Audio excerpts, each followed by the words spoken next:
My name is Jennifer Trice, and I work at United Way of King County on our development team and support the Students Graduate Champions Committee that's hosting tonight. And so I just want to say thank you all so much for coming, and we're really excited. We have a really engaging program, and we think we're really going to have a great discussion, and appreciate you all input, and we'll think we'll all enjoy it. And so we're really just going to be informal. We're all sitting in a living room or on the road, so to speak. But so you can, if you have a question, you can put it in the chat there, and I'll be monitoring that. Or we all just figured out right before the meeting started how to do the raise your hand. If you don't know, you have to look under participants and see the list of participants and click raise your hand, or you can wave at me and I'll be scrolling through too as well. Or I'll monitor the chat. We want it to be interactive, and we'll have times where we stop and ask for questions, but just feel free to put those in whenever. We'll be recording as well, so we can share the discussion for people who couldn't be here but wanted to. And just want to say a really special thank you to our Helping Students Graduate Committee, especially our chair is Jonathan Burks, and you'll hear from him later in the program. But first, we're going to kick off with our very own CEO, Gordon McHenry Jr. Thank you so much. Hey, thank you, Jennifer. It's really exciting to be with all of you. I'm the president and CEO of United Way of King County, so I have the privilege, and it truly is a privilege, of leading an incredible team of staff, a board, a very engaged board. Jonathan's on the board, lots of volunteers, and some incredible community partners. We work together to build a community where people have homes, where our students graduate, and families are financially stable. And so that's a challenging set of goals in any year other than 2020, and it's exceedingly challenging in 2020. So I really appreciate that you have interest about United Way and our work, and being with us in what is a very incredibly challenging year for our community. So tonight, we've invited you to learn about United Way's work to support young people on their journeys to achieve a high school credential and to make progress toward their educational goals. We think that it's pretty well known and understood that education, a quality education, is the best way to break the cycle of poverty.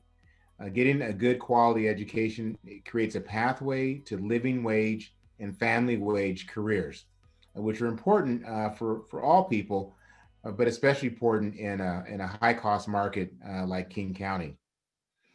It's important because there are significant and long-standing racial disparities that exist in education and in the educational experience of our youth of color. And so we're very focused at United Way on addressing the byproducts of systemic racism. And you'll hear tonight how we, with intentionality, look for racial inequities and then design our work, and our work's almost always done in partnership with other organizations, design that work to address those racial disparities, to combat the inequities that exist in the educational system, and therefore provide a greater support for our students on their pathway toward their educational success. We've got a great leader that you're going to hear from tonight. Her name is Karen Howell-Clark. She's Senior Director of Education Strategies for United Way of King County. And so I learn a lot every time I talk with Karen and her team. I hope that you do the same. And it's now my pleasure to introduce to you Karen Howell-Clark, who heads up in educational strategies for us at United Way. And she's going to take us through some of the ongoing work that we have, and then also guide the discussion with tonight's panel. So handing it over to Karen. Thank you, Gordon. And thanks so much to everybody for being here with us tonight, taking your time to spend some time with us. I'm lucky enough to have been at United Way for more than 20 years. I've worked with a number of you on some of our campaigns and initiatives, and it's great to see you and to meet new people that I haven't encountered yet. I'm here today to talk with you and engage others in talking with you about what I believe is really the most essential element of a thriving community, and that's education. And I really believe that's not an overstatement. As Gordon just said, it's really one of the clearest pathways out of poverty, and really almost any issue that we want to address as United Way, anything we want to do to improve our community has a link to education in some way. So I'm really proud and excited to be able to work on this. At United Way, we know that there's a lot we could be doing in education, and we've seen that we can have the most impact if we work at a couple of different points in the educational trajectory. One of them is in early childhood, where we want to be setting children up well before they get to kindergarten to take advantage of all of the educational opportunities they're going to face there and throughout their time in school. But also with older youth to ensure that they're supported to persist through high school and on into college. Our early learning work, so that early childhood work that I was talking about, invests in childcare and also in home visiting that really helps parents gain skills and confidence about their all-important role in preparing their young children for kindergarten, and their role that, again, persists all the way through that child's entire educational trajectory. So that's a critical time for us. With older youth, we're really focused on 3 areas. The first is that we have to get them through a high school credential. So it's important for students to get there through high school. Our biggest focus in youth education since about 2014 has been our Reconnecting Youth initiative, which some of you are familiar with. We got involved in that area, which is really supporting re-engagement programs in the community that serve youth who have had their education disrupted before completing high school. And we got involved in that because we saw the numbers and the need. There are more than 15,000 youth in our region, age 16 to 24, who are not connected to either school or education. And I'm talking pre-pandemic. Now there are more for other reasons. And out of those 15,000 youth, about 10,000 of them have left high school before graduating. So we knew it was a big issue and there's a lot to work on, but also because we saw an opportunity to maximize public dollars that weren't being used. So there were dollars from the state that were available to programs, but there weren't enough of these programs. They weren't operating at a large enough size to really be able to draw down those dollars. And so they're just sitting there going to waste when they could be helping students. So we've had a lot of success with that program since 2014. To date, we've supported more than 16,000 young people in reconnecting with their education. About 3,500 of those have earned a high school credential through the programs that we're supporting. And we've leveraged $31 million of those state dollars that I talked about, that these programs are able to draw down from the state because they've had the support to be able to create a program and run it at a size that's needed in order to be able to bill the state for those dollars. So we're excited about that. That's one of the areas we're focused on in youth education. Another is work preventing students from leaving school. And we really work with an intentional focus on supporting middle and high school students of color in navigating a system that we know was not created for them. Our goals in that are to, of course, raise high school graduation rates, to teach advocacy skills to these young people so they can become leaders themselves, and really just to transform their educational experiences for these youth of color. This is a real emerging and exciting body of work that we're doing. We call it Love and Liberation. And we've already seen great success in improving youth education outcomes and in engaging. We recently were included in a very large what's called PASTA, which is around the sound transit, dollars raised through sound transit. And it's a large investment happening through King County. And so we're now in partnership with King County around that program as well. That program works with out of school time programs that serve youth and through a range of different approaches, whether it's theater or arts or sports, but all has that central focus on supporting positive cultural identity and really addressing head on the racism that's inherent in the systems that these youth are in, and really building their leadership skills and ability to navigate that.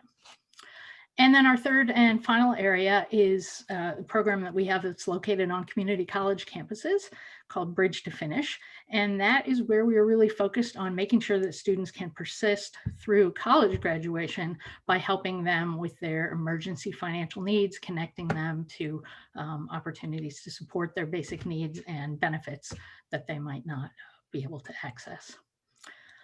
All of this, as Gordon said, is happening, in the midst right now of really two different kinds of pandemics, both the COVID-19 crisis and the racial reckoning that is going on now. And that really just reaffirms our commitment to racial equity in this work and really addressing those longstanding disparities that we're all seeing ever more starkly. We launched a community relief fund in April. We continue to raise money for it because the needs are so great. Top of the list of those needs is rental assistance and people struggling to get food. We have already had a lot of challenges in helping students complete their educations, and now we're being confronted with the fact of how racism is really contributing to that in ways that maybe we knew, but know even better now. So many of our students are living in communities that are most impacted by the pandemic in so many ways, they and their families. And so we know that that's really affecting their ability to engage with their education as well. Our programs have allowed us to really understand the emerging needs that we're seeing in COVID. We've been able to be more flexible with our funding and allow programs to use dollars in ways that perhaps weren't the original intent of the grant, but are allowing them to, whether that's purchasing tech for a student who doesn't have the ability to engage in schoolwork, or providing additional staffing support, additional counseling support, or support in different ways than we have needed before. So we're really, I would say that, I like to, when I talk about the work that we're doing in education, I always say we're doing mission plus, that the programs that we're engaging with are still doing the education work that we know is so important. And on top of that, they are also helping to meet the basic needs of the families and students that they serve. With that, I am going to turn to our panel and introduce the two folks we have here to talk with us more specifically about some of the youth programs we're delivering. One is, the first person I'm going to introduce is from Youth Source, which is an important component of our Reconnecting Youth work, that re-engagement work that I told you before. Jamalia Jones is here with us. She is the Youth Programs Manager with King County Department of Community and Human Services that manages Youth Source program.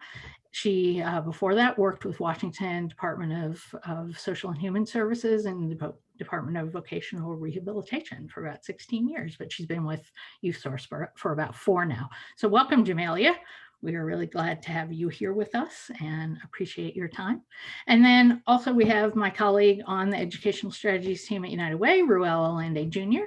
Ruel has been leading our youth work for about the past 1.5 years. Before that, he was with Communities and Schools of Seattle, and he's also got a great background as a teacher and doing all sorts of other community and youth engagement and work. So welcome to both of you. Thank you for being here. Really appreciate it. I'm going to just ask some questions, and then we'll give an opportunity for the rest of you on the call to ask additional questions that you have. And I'm going to open it up, Jamalia, by asking you to just tell us basically about Youth Source. What do you do there? How do young people find out about it? And why do they come to Youth Source? Why have they left school before completing their high school education? Sure. Thank you, Karen, for having me. So yeah, I manage Youth Source, which I actually manage about 5 different programs within Youth Source, and we like to think of it as a one-stop shop. So we do offer employment services as well as our educational programs. And so we have an Open Doors program, which offers GED, and up until 2019, we started to offer a diploma pathway because a lot of families and school districts were requesting diploma to be an option in addition to GED. And so your question around how do the students get to us? Well, students are referred a number of different ways. One way is that as a part of the Open Doors re-engagement system, there's a team, there's Reconnect to Opportunity, which has a team of peer connectors, and they really do go out into the community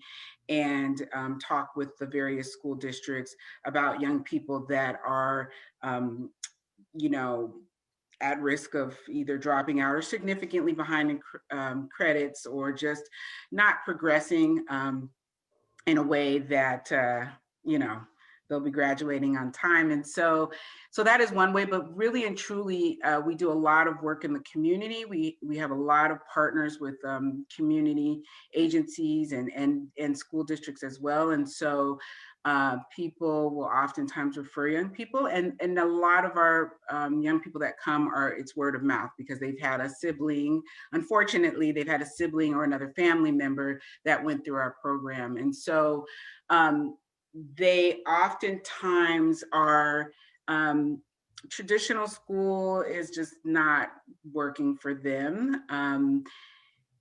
You know, especially we serve about over 80% youth of color in our program. And so, you know, unfortunately, but that's the reality. And so they are looking for a place that has more individualized you know, attention, instruction, which is what we offer. And so, and in addition to that, we also offer employment services, as I mentioned, which a lot of our young people are looking for. They need resources to help provide for their families. And so we're able to sort of, at the same time as offering the educational support, we're able to offer them employment support through subsidized employment or unsubsidized employment. So did I answer your question? I'm sorry. Yeah, no, that's great. And you've been around, were you at USource before Reconnect to Opportunity existed? The I've been peer at connector program?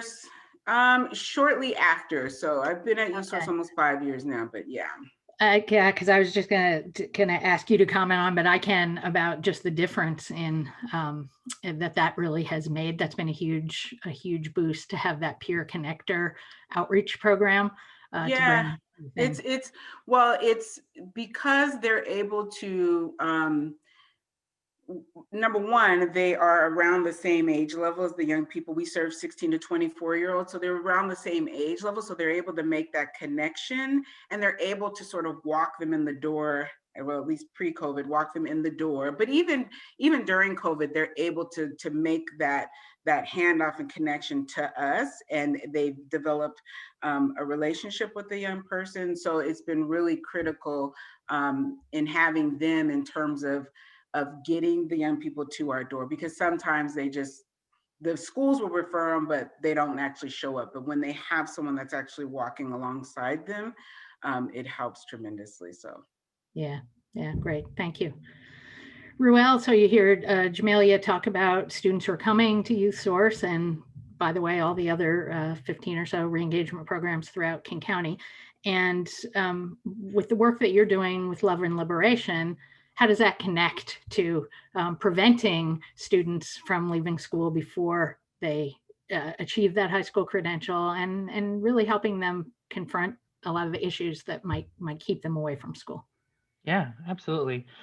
So hi again, I'm Ruel Olanday Jr. I oversee our Love and Liberation work at United Way. And Love and Liberation is essentially at the core of the work, a program that addresses the youth of color graduation rates. And so how it connects to reconnecting work that Jamalia has worked talking about, we're working on preventative work. And we're learning, and what we've learned thus far in the last 70 years, the graduation rates of youth of color have essentially remained the same. Nothing has changed, nothing has done anything different. And so one of the things that we're trying to really do is look at where we can have spheres of influence. And so that's in out of school time support services. We can't immediately address the actual issue of the education system because there's tremendous amounts of barriers, but what we can influence is helping those students in out of school programs, either before or after, and working primarily with organizations or experts in the specific communities that they're working in. And so in that Love and Liberation model, we're using positive cultural identity, a connection to both history, to your own oneself, to build soft skills, hard skills soft and hard skills to build leadership development, build youth advocacy voice, youth voice as components of skills that you can utilize inside the school to reach academic success, whatever version that might be for a young person. So that they're both connected to their own history as a mechanism for their participation in getting a high school diploma. What's interesting about this is that this work is working with 15 nonprofits who are Black, Indigenous, people of color led, and that they're working to provide services specific to different racial and ethnic communities. And what's interesting about that is like you're seeing Black organizations use mentoring as a mechanism for that leadership development, or you're seeing Native American organizations use Native storytelling and theater as a mechanism to drive that work. So we're using what each ethnic or racial group has identified as a mechanism that works for them, thus ultimately getting to the sort of success that these populations are trying to shoot for. So that generally answers your question, but there's so many there's that primary benefit. The end of the day is that we're trying to increase the number of kids that graduate, and we're predicting that that could be up into the thousands per year across the work that we're doing with these particular organizations. But it's such a long-term project, as Karen was mentioning earlier. It's a 15-year pool of funding that we're getting to work with. And from that, you're learning year after year what is working, what is not working. And we hope that as we're doing this, we're creating best practices, policy recommendations that ultimately change the actual education system that says, here's what you need to do to make that graduation rate change. And so not only are we helping individuals, young people reach that version of success, but we're hoping to help those generations after that, the future generations of young people who are about to hit there. So that is a general answer to your question, Karen. Great, thank you. Thank you. Jamalia, both Ruel and I have talked about the intentional focus on addressing racism and the importance of having youth connected through that positive cultural identity in that prevention program that he's talking about. How do you approach that in terms of hiring at Youth Source? I know I've read, and I'm sure a lot of people have, so many articles, especially recently, about the importance of having teachers who reflect students. And how does that factor into who you hire? Yeah, so good question. I actually graduated from a historically Black college, so I understand that representation is everything.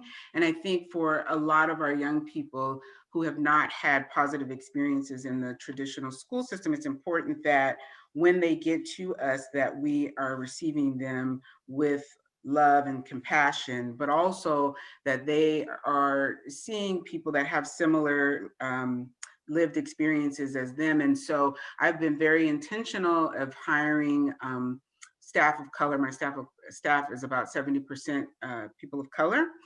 Both of my instructors are people of color, one bilingual in Spanish. And so I've been intentional because if I serve 80%, over 80% of people of color, then it's important to me and to the county that the staff reflect the community that we're serving. So we have always been since I've been there, have been really intentional and creative in how we reach out when we have openings in terms of hiring. But one of the things that a lot of our students say to us is that, the teachers just don't understand. They don't understand what I'm going through. They don't look like, so we have a very sort of familial, it's very familial in a sense at our site. And so that I think has impacted our success rate because, we can definitely attest to sort of some of the things that they've gone through in terms of the educational system and just various systems that they interact with. And so, yeah. Great. That familial word is one I hear very frequently from. Yeah, I'll just add that for us, it's important that we try to build community. And so we're very intentional about that. And we hold certain groups, we have behavioral health on site. that they are people of color as well, because we know that in certain communities with people of color, that mental health, the stigma and, just sort of kind of being taboo, but we know that our young people need services. And so we've been intentional even in who we partner with in terms of providing behavioral health and even substance use services as well. So. Good, thank you. Ruel, would you say a little bit more about the advocacy element of and sort of student leadership development part of Love and Liberation? Yeah, absolutely. But I'll real quick for Jamalia, the phrase that comes to mind as you're sharing that work was that when you create a program where a kid gets to say, to be myself, I have to see myself. I think that's such a powerful statement. And I think that when you reflect that in programming, I think you have positive benefits on top of whatever you try to do. In terms of advocacy, right, for youth advocacy, the whole idea is that we recognize that people are experts of their own experiences, young people included. And when you work with young people to provide feedback, they are the product of the society that we built, and they have yet to be jaded and yet to be trained to mask what they're feeling. And I think they're brutally honest. And when they're brutally honest, I feel like they can call out where the discrepancies are in our work, where they need the best support, where they need the leadership of adults to help them guide that work. And part of doing this work in liberation is to really cultivate that. And so part of what we're hoping to do, what we know we're going to do, is create some sort of youth advisory council in the next year or two in relation to Love and Liberation, where they're going to inform and drive a lot of the decisions that this work will do, because they are the recipients of the program. And why that's a critical and core value is that, a lot of people have talked about making sure that all voices are included at the table. And so in the format of youth advocacy, I think we're really trying to figure out how to build a longer table, right? So we're not trying to figure out who shouldn't be on the table, who isn't on the table, but to build a longer table to include all sorts of voices. And I think that that might answer your question, Karen. Yeah, great. I know that's such a central part of that leadership development. We're, as we've acknowledged and everyone knows, we're in the midst of a global, health pandemic around COVID, and I know that has affected both of these programs. So, starting with Jamalia, will you tell us a little bit about what's different now, and what kinds of challenges you're seeing and how you're addressing them? Yeah. Well, what's different is all of our instruction is remote. And that is an incredible challenge, considering that many of our young people struggled in traditional school setting. And so, and quite a few of them had already been out of school for like a year. And so to then have them come in, and now it's like all of the instruction is remote, and figuring out, how to use the various online platforms has been a challenge in and of itself. And then also just how do you maintain engagement? How do you keep them engaged virtually? And so we've decided that, my case management staff, we are still meeting with young people in person on occasion and if necessary, because they still need they still need the physical sort of connection. And so we're doing that piece, at least case management, a little bit in person if needed. But what's also changed is, access to technology. And we've tried to purchase as many Chromebooks or laptops as we can. And even then it's like, well, internet. And so we're trying to do stipends for internet service or hotspots. And so that's an issue, and that's an ongoing issue. But also, the young people still need support services and still need, access to food, and employment is a big issue. And so because employers aren't hiring like they used to, and then before we did a lot of paid internships, which was a huge thing for a lot of our young people, because we're all about exposure to various, to just sort of pique their interest in terms of careers. And so we did a lot of I'm thinking of my old job. We did a lot of paid internships. And so that has, that is kind of few and far between now. And so just trying to be creative in how we create internships that they can do from home. We've right now have one at the site. We have some young people coming in to package PPE packages for our COVID emergency response team that goes out in the community and hands out packages. So we're paying some young people to come in and support in that way. But so our employment services is challenging in terms of supporting young people with jobs and money. And so yeah, but just basically that everything is remote and not able to sort of continue to build community in that way. So we try to do some online groups, but it's hard.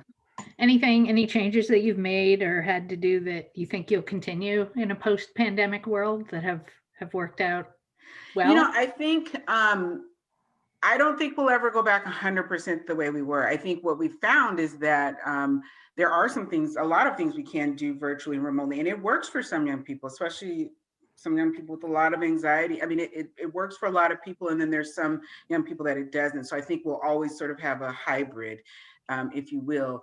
But, as far as I think we'll always offer a combination of both in-person and online instruction.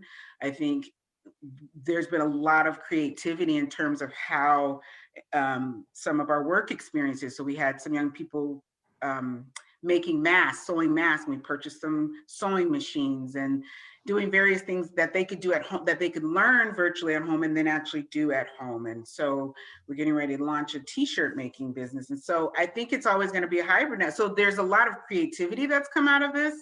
But I'm always really kind of struggle with building the community, because I think that is what's so needed. I just facilitated a young ladies group, and the one thing that most of them said is like, I need to meet people. I need to meet people that are doing positive things. And so just, we have to be very careful that we continue to try to build community in creative ways.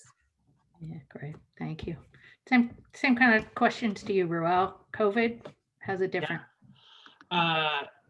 I think with Jamalia, when you started the question, you had a big sigh, and I think I shared that with you. It has drastically changed and flipped the head of where we are at in terms of how we're providing education services. Those who were already struggling before pandemic are now dramatically struggling during the pandemic, and it's really telling where those pockets of issues are and where we need to make all sorts of different types of pivots.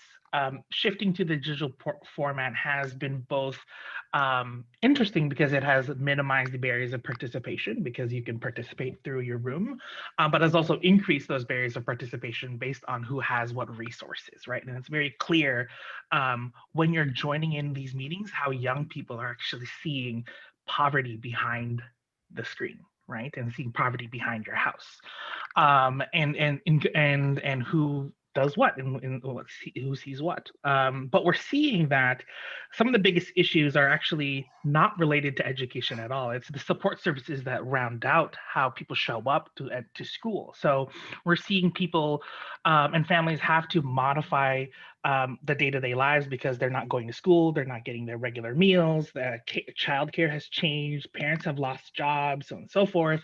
And so it's been a weird time where I think United Way is both trying to look at the long-term vision, right? So post-pandemic, how do we do education programmatic economic recovery? How do we help post-pandemic? But also, how do we help during the pandemic? And so a lot of our work that we've been doing at United Way has been really pivoting on, okay, where can we use funds to cover basic needs? So you'll see that we are talking about rental assistance, which has passive ways that supports our education work, or food assistance that does the same thing. But we're also seeing some wonderful benefits too. Just on the other side of this thing, we're seeing a lot of young people benefit from a lot of one-on-one attention, because in this Zoom format, some of you may have joined breakout rooms where young people wouldn't previously be able to do that because programming is in one room in a corner of a building and they all have to fit 30 kids in this one space. And so a lot of people are getting to dive deep when they can with a lot of interesting subjects. And you'll see maybe we'll have Jennifer pass on this really wonderful interview that I got to do with the 4C Coalition, which is a Black-led organization that does mentoring, and how in their one-on-one group work, they started to talk about if they were superheroes, what could they do to address the pandemic? How could they help people?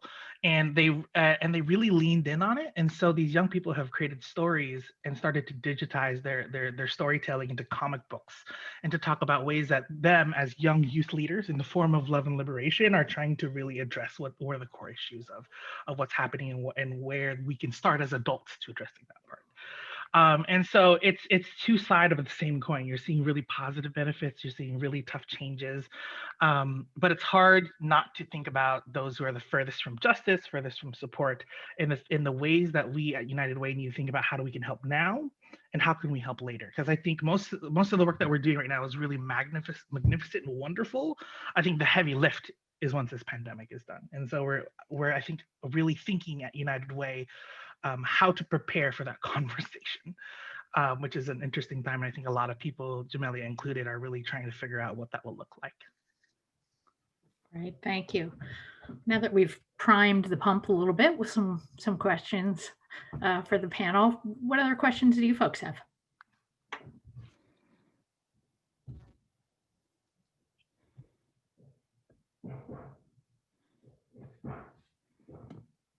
I enjoy a cup of coffee, long walks on the beach. Those are simple questions I can answer. Thanks, Ruel. At least I can get some smiles out of you guys. Maybe I'll just kick off one, right? And maybe I missed it as you were talking, but is the groups that you're working with, how is that also engaged with like the school districts? Is that really part of the equation now, or is that more on the long term part? Yeah. Both of these programs engage with the school districts in very clear ways. Jamalia, you want to talk about Youth Source? I mean, re-engagement programs have to be linked with school districts. Yeah, our Open Doors program. So we actually have a partnership with Renton Technical College, who provides our instruction, and a couple of different school districts. And so essentially we are, I guess you could call it, I don't want to really say that, kind of like what used to be like, kind of like an alternative program. We are an internal school district program in a sense. And so when we're viewed as like as an option for the schools for students that are not progressing. And so we are very much in communication all the time with the school districts. In fact, they will refer a group of students over, that maybe last year, like they're 18 and they have 5 credits and this is their graduation year, and so they'll say, hey, Jamalia, can you all work with this person to get the GED, because maybe it would be faster than them earning the credits they need. However, we do get some students that are, let's say 18, they just need 2 credits, they're 2 credits shy, but for whatever reason are not, maybe they're working and not attending school, and so we are able to help them complete their diploma in our other track that we have. And so we're in communication with the school districts, although we have partnerships with them. Right, Ruel? Yes, and for Love and Liberation, which is really interesting, its work is with all school districts within South Seattle and South King County. So Seattle Public Schools all the way to Kent Public Schools, Federal Way Public Schools. And so a lot of the programming happens in partnership with schools. That's where young people are at. So the hope of the program is the benefits of working with a cultural lens, positive cultural identity, cultural organization, in combination with a middle school or a high school. So we're often seeing a lot of these places pop up. If you're from or understand Seattle, like Rainier Beach High School or Franklin High School, or Kent Meridian, Kent, so on and so forth. And so you'll see a lot of this work happening in those locations, but in a virtual place. So I think that might answer your question. But in addition to that, a lot of these organizations because of their expertise, sit on a variety of different committees and boards. And so a lot of some of these nonprofits that we're primarily working with are working with our education district, Puget Sound, PSESD, Puget Sound Education District, that oversees all the districts in the particular area. And they're help influencing all sorts of different types of work, primarily really currently right now influencing how the education system is addressing COVID learning. So we're seeing all sorts of different types of benefits, and I'm happy to kind of dive deep on that if we want to. Great, I see Rich had a question. Yes, I was curious about what the handoff is between high school and, say, community college education. And we know that there's struggles on the community college, what I'm calling community college, if that's old language. There's a struggle that goes on in terms of a lot of kids in community college and making that successful transition and carrying through with their programs at that level. Do these programs address that? Yeah, good question, Jamalia. I'll ask you to comment on that in a second, and I'll just say first that one of the investments we make is in a program called Northwest Education Access. It used to be called Seattle Education Access, and they really are focused on that transition and making sure that the students, when they're leaving a re-engagement program, are smoothly integrated into that next step, whether it's career, college, that they're particularly interested in. But Jamalia, I'm sure you have more to add to that. Yeah, so we do partner with Northwest Education Access, and so they are embedded sort of at our physical site in our program, and so the staff from USource and Northwest Education Access work together in terms of supporting the young person with that transition to post-secondary. And so a lot of times that handoff, it's not just a handoff, okay, now you're working with the person, but they're actually, both of them are actually kind of supporting the young person through the process. Although we do want to sort of improve and increase that, that part of our programming, because we find that, young people after a year, if there's struggles, they still have their educational advocate that they're working with, but for some of our young people need a little more intensive case management support. But we do work closely with educational advocates that help them with that transition. It's so important. Right. For the love and liberation model, it's preventative in nature. And so what I mean by that is that there isn't a direct connection to that transfer and that handoff. And the reason behind that is that there's a theory behind, in the sense that if you give them the skill sets in the beginning, those skill sets are transferable, and that they can be continued on to whatever career or college or post-secondary opportunity that they're looking for. But because these organizations that we're working with that are BIPOC-led, they're multi-service, multilingual social justice organizations, there's other avenues of which they can connect to support resources that helps them get through whatever post-secondary opportunity that they're looking like. And some of those organizations are like El Centro de la Raza or Asian Counseling Referral Services, who have large avenues of supports that really helps people get through that platform. That might answer your question, Rich, but it is a passive and less intentional design. Thank you. I'll add to that many of the re-engagement programs that we're supporting, so the one that Jamalia is working at is a freestanding program, and some of the programs that we support are actually located on community college campuses. And we want to have that kind of variety, because for some students they really want, oh no, I wouldn't want to be on a college campus, and some think, oh, that's just where I want to be, even though I'm getting a high school credential because I'm going to college. And many of the programs have have programs where students can take courses in both. They're working toward their high school credential at the same time that they're also getting some college credits also. So there is intentional focus on that. And yeah, you're right. It can be a challenging transition, Rich. Thank you. I think one of the things that we've tried to do is to while the young person is working on their high school credentials, we try to expose them to the various careers and the various campuses, because what we find is there's this fear because they just don't know what they don't know. And when we do that, we found that we've had more success in that way. So we're very intentional about taking the young people out, at least pre-COVID, taking them out. But now we're doing virtual campus tours. So we purchased a software program that they can do virtual tours, campus tours. So we're really trying to expose them so that they become more aware, and not only just to college, but apprenticeships, et cetera, but actually what is the actual job, and then try to have them experience that through an internship and then make the connection with the education. Great. Charles, I see that you have a question. Good to see you. I haven't seen you for years.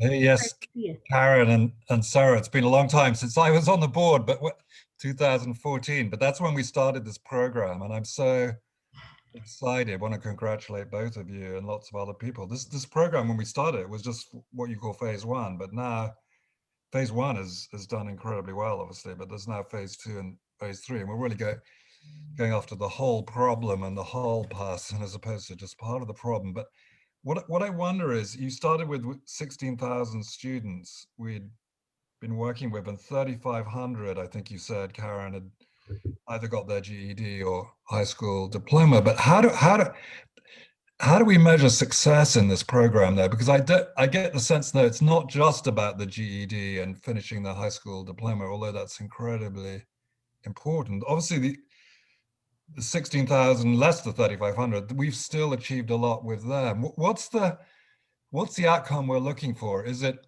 a combination of the diploma, post-secondary education, also a career or internship? And how do we know we've succeeded? I hate just putting everything on measurement, because it's really about people, not measurement, not data. But how do we know it's working in the end, or what's our goal, ultimate goal we're measuring, if that makes sense? But again, well done. I think it's a fantastic program. It's much better than it even was 6 years ago. Yeah, well, thanks, and thanks for your support. Yeah, I'll start by saying, I mean, there are multiple, as you point out, there are multiple measures, and the ones that I listed in terms of the number of students we're serving, those 16,000 students that we've helped, the 1,600 students that we've helped, the 3,500 that have achieved a credential, those are absolutely important measures. The dollars that we've been able to draw down from the state and make sure that that those dollars are being used. But we're looking at those connections to college, as Rich has brought up, connections to post-secondary education and also to careers, apprenticeship, and maybe Jamalia, you could tell us about a specific example of a student type of apprenticeship program or opportunity that a student has been involved in. And we're also looking for system changes. And I talked about those kind of discrete measurements that we've achieved in reconnecting youth, but we also have really built a system. So, I look at that United Way's role in this as really providing the fuel to build this system. So when we started, as you're saying, Charles, it's really changed. There were, about 3 programs that were operating around the county, and now there are about 15. And that's largely due to United Way's investments in quality improvement, in program growth, in support services for students who are at these programs. There's now a data system that operates countywide that didn't exist before. So we're now able to pull data and reports from all those different programs, and everyone's working together. There's a whole re-engagement network that meets together monthly. And even things like what Jamalia commented on before about the peer connector program. That's a new thing that we invested in and helped grow. So there are multiple elements. There are both the wonky numerical ones and the more human, fulfillment and potential ones. Jamalia, anything you want to add to answer Charles' question? I think from my perspective, when you're talking about measuring, how do we measure sort of success? And, I manage a number of different programs that, you know, we have outcomes and numbers. But for me, when I think about all of the young people that we serve just through Youth Source and our various programs, and sometimes, you know, we may not see the impact right away, but I've seen young people come back a year and 2 years later, even if they didn't finish at that moment, but then they've come back and they finish, or they come back and they have a job. But so for me, it's like, how are we, when we're engaging that young person for as long as we have them, what is the impact that we're having? Are we getting them to think about their life beyond? Because we beyond the high school credential, because we always tell them this is just, the credential is just the starting point. That's just a small piece of what we do. We provide a lot of intensive case management, which is so important for them and their success. But if I help the young person, you know, not touch the justice system, or we help someone with housing, or then for, you know, that's how I measure it. But I'll just share a success story if you'd like. We had a young person that had touched the justice system and was referred to us. And she had gone through our Open Doors program, received her GED, also received a number of different sort of short-term trainings.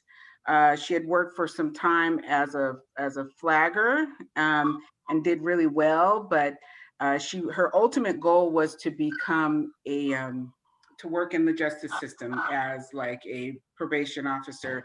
And so anyway, we kind of helped her get set up with some informational interviews and do an internship. Well, she was just hired with the county, which that to me is like the ultimate, because I'm also pushing the King County to like hire some of our young people. So we're trying to develop pathways for our young people, but we're super excited for her because she's able to now work. She's a county employee, and she's super excited, and she gets to help young people as herself kind of connect to various opportunities like she did. So that's just one story that I have. But good, nice example. I know we're about at the end of our time for questions, but I know that Nate had a question. Yeah, thanks everyone. I'm just wondering if you could give us a little flavor for, I mean, in this year where we're all facing all these challenges, and especially the things you've outlined, how are kids doing? I mean, do you notice an extra level of anxiety, or fear? I mean, just how are the kids you're working with, how are they doing? Ruel, you want to take that one? Yeah, that's a tough answer because it's both. Some are doing well, some are doing not so well. We often hear those who are not doing so well because it's young people are watching the world go by in front of their computers and on their screens and react to in silos just what's happening. And during this developmental phase of their life, they're building their own identities as they're growing with one another, and so they're learning a lot from their peers, and that's not happening in real time. And so as a result of that, radical joy is harder to find. And I say radical joy because it happens when you're with your peers and when you're learning from other people, when you're face to face, and you can only do so much of that through the virtual format. Some young people are thriving because there's opportunities to talk about or band together different issues that are relevant to them through online platforms and formats. But it is a very difficult time because young people are seeing the world go and move and are expected to receive it as they get older. And I think that's a hard pill to swallow. Yeah. I'll pass it on. That really echoes Jamalia's comments about we still need to build community. That community is just so important. Yeah. Well, I'm going to just ask you both a quick closing question about how United Way's investments in particular are helpful to the work that you do. Either one of you. Ruel, you want to talk first? What is it about United Way's investment that makes the Love and Liberation work? Yeah, so I say this with a multifaceted response because 10 years ago I was a recipient of United Way funding to do work, so I see it from both ends of both internal United Way and external with receiving funds. So I say the interesting platform that is United Way is that it's general operating dollars, and what's so valuable about that is organizations can use the funds and however they see fit to meet the outcomes that they're trying to do, and that lets organizations be responsive, adaptable, flexible to address ongoing emergencies, and this pandemic is a perfect example of that. But secondarily is that United Way is such a unique organization that has garnered the trust of a whole lot of different type of philanthropists, donors, foundations, government, that in the work that we do, we're recognized for it and other people want to join in. And so when a nonprofit receives our support, it actually has a domino effect that lets them access and leverage other types of funds. And I think what's unique about that is that we're this gold star standard that really changes the trajectories of nonprofits. And we don't talk about that enough. Because it lets us really lift out organizations who are smaller, grassroots, doing really innovative stuff that lets us as maybe first investors, give them the opportunity to really grow and scale in all sorts of different types of ways, being such a first foundational investment. So I think that's one way that United Way plays this unique role. And what's so interesting about this sort of love and liberation model, which is unique in itself, which is a three-way partnership between community organizations, philanthropy, and government. So Jamalia, up to you. Great, thank you. Well, Jamalia. yes. So the one thing I think this year that has been just sort of tremendous that I appreciate United Way for is that I said earlier we were only offering GED, but because United Way allowed us to do a pilot project with high school, what we call High School Plus, a diploma pathway, because we were finding so many young people coming that were like a credit or two shy, and we had to turn them away previously. And so that means they weren't going to go back to traditional high school. And some of them were too old, but we're able to serve them now. And that has been like tremendous. I just was thinking about the young man that was in that situation, and then he just went off to the Army, and that was his goal. That's what he wanted to do. And we helped him do that. And so because of United Way, we're able to serve a lot more young people, and we can help them decide what's the best track for them in terms of GED or diploma. But to have that option has been tremendous. Great, thank you. Thank you so much, Jamalia. Thank you, Ruel. Jonathan, went a couple minutes over, but I hand it back to you. Thanks, Karen. And I'll wrap this up here pretty quick. But first off, just big thank you to Jamalia and Ruel for being part of the panel today, and Gordon, Karen, for sharing more about these programs.